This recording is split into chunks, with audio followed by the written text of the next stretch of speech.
Assalamualaikum warahmatullahi wabarakatuh. Perkenalkan, nama saya Fifi Amelia Fitriani, kelas 12 1 absen 31, mata pelajaran fikih dari Madrasah Aliyah Negeri Setujuara. Di sini saya akan menjelaskan mengenai tata cara memandikan jenazah, mengkafani jenazah, dan mensolatkan jenazah. Yang pertama adalah memandikan jenazah. Sebelum jenazah dimandikan, ada beberapa peralatan yang perlu disediakan. Di antaranya adalah yang pertama air secukupnya, yang kedua sabun, wangi-wangian non-alkohol, dan air kapur barus. Yang ketiga sarung tangan untuk memandikan. Yang keempat kapas. Yang kelima potongan atau gunungan kain kecil. Dan yang terakhir adalah handuk dan kain basahan. Doa untuk memandikan jenazah laki-laki. A'udzubillahi minasyaitonirrajim. Bismillahirrahmanirrahim. Nawaitul ghusla adaan hadzal maiti lillahi ta'ala. Sedangkan untuk jenazah perempuan, Bismillahirrahmanirrahim. Nawaitul ghusla adaan hadhil maiti lillahi ta'ala.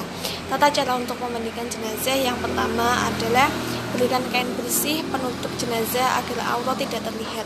Yang kedua, tinggikan kepala jenazah untuk menghindari air mengalir ke bagian kepala. Lalu bersihkan bagian seluruh anggota badannya, termasuk gigi, lubang hidung, celah ketiak, lubang telinga, celah jari tangan, dan rambut.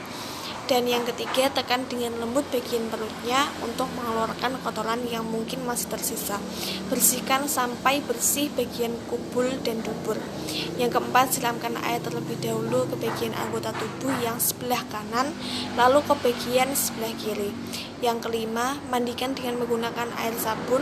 Jenazah diwudukan. Bersihkan rambut dengan sampo atau daun bidara.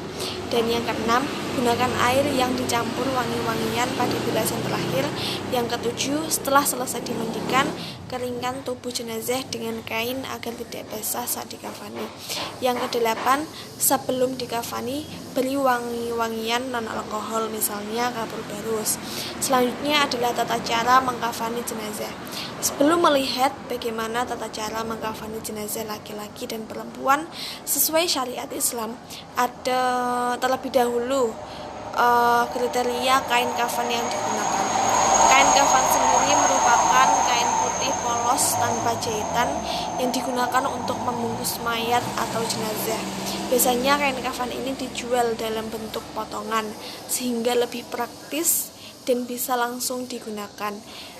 Beberapa ketentuan atau kriteria kain kafan sesuai syariat Islam yang perlu diketahui. Yang pertama, dibeli dari harta orang yang meninggal. Yang kedua, tidak harus berwarna putih. Yang ketiga, diutamakan 3 helai kain putih. Dan yang keempat, jenis kain kafan dan wewangian.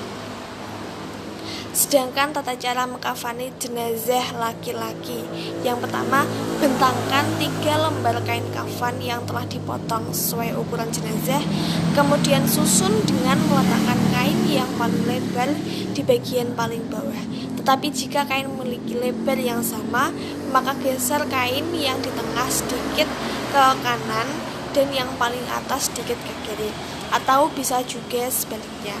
Dan yang kedua, berikan wewangian sebanyak 3 kali pada kain kafan sesuai sunnah Rasul. Yang ketiga, siapkan 3-5 utas tali. Kemudian letakkan tepat di bawah kain pada lapisan bawah. Dan yang keempat, persiapkan kafan yang sudah diberi wewangian untuk ditempatkan di bagian anggota tertentu nanti. Dan yang kelima, setelah kain kafan siap seperti anjuran sebelumnya, maka angkat jenazah secara hati-hati, lalu baringkan di atas kain kafan. Tutup anggota bagian badan tertentu, lalu selimutkan kain kafan selembar demi lembar, dimulai dari kain yang paling atas hingga yang paling bawah, lalu ikat dengan tali yang telah disiapkan di bawahnya. Sedangkan tata cara mengkafani jenazah perempuan, yang pertama, bentangkan 2 lembar kain kafan yang telah dipotong sesuai ukuran tubuh jenazah, lalu letakkan kain sarung tepat pada badan antara pusar dan kedua lututnya. Dan yang kedua, persiapkan baju kurung dan kerudung. Yang ketiga, sediakan 3-5 utas tali dan letakkan di pagar bawah kain kafan. Yang keempat, sediakan kapas yang telah diberi wewangian yang nantinya pada anggota badan tertentu. Yang kelima, Angkat dan letakkan jenazah di atas kain kafan secara hati-hati. Yang keenam, berikan kain kapas yang sudah diberi wewangian ke tempat anggota tubuh munfat atau lubang terus seperti pada jenazah laki-laki. Dan yang ketujuh, letakkan kain sarung pada tubuh jenazah antara pusar dan kedua lutut. Pasangkan baju kurung sekaligus kerudung atau penutup kepala. Bisa dikepang menjadi 2/3 dan urutan di atas baju kurung tadi, tepatnya di bagian dada. Yang ke-8, letakkan kedua kain kafan selembar demi lembar mulai dari atas sampai yang paling bawah, lalu ikat dengan beberapa utas tali yang telah disediakan. Selanjutnya adalah tata cara mensolatkan jenazah.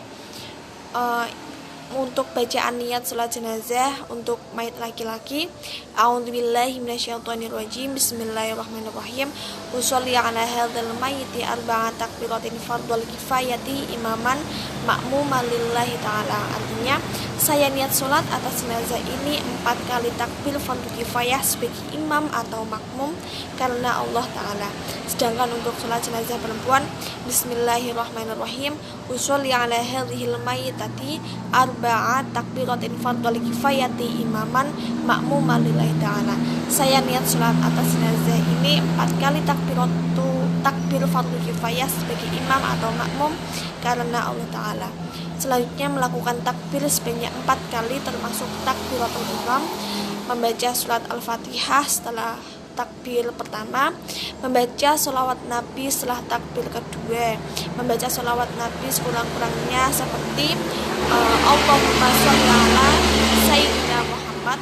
Kemudian mendoakan mayit setelah takbir ketiga. Contoh doanya adalah Allahumma gfirlahu warhamhu wa'afihi wa'afu anhu. Setelah takbir keempat, sunnah untuk membaca doa untuk mayit laki-laki, Allahumma la tahrimna ajrahu wa la taftina ba'dahu waghfir lana walahu. Sedangkan untuk mayit perempuan, Allahumma la tahrimna ajrahu wa la taftina ba'daha waghfir lana walaha. Mengucapkan salam pertama setelah takbir keempat, Assalamualaikum warahmatullahi wabarakatuh. Salam yang kedua sunnah untuk menyempurnakan, Assalamualaikum warahmatullahi wabarakatuh. Setelah melaksanakan sholat jenazah, dianjurkan untuk membaca tahlil. Sekian penjelasan dari saya, semoga bermanfaat. Wassalamualaikum warahmatullahi wabarakatuh.